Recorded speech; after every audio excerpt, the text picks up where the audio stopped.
মশালা দিলে একটা পেয়ারা গাছ খুবই সুন্দর। আমরা অনেকটা জঙ্গল পরিষ্কার করার মাধ্যমে আমরা এই গাছটা পাইছি।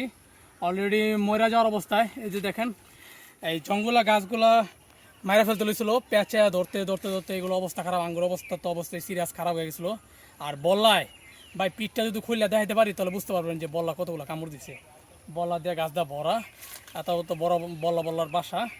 আর মিষ্টি একটা পেয়ারা গাছ হয়েছে মাশাআল্লাহ। আর এই জায়গাতে যেহেতু আমরা থাকি না, তো এই পেয়ারা গাছটা ছিড়ানো ভালো, কারণ মাশাআল্লাহ আঙ্গুর গাছের কিন্তু পেয়ারা, কিন্তু আমরা কিন্তু এটা কিন্তু একটা জিনিস আছে, এটা কিন্তু আমরা খুঁজে পাই নাই।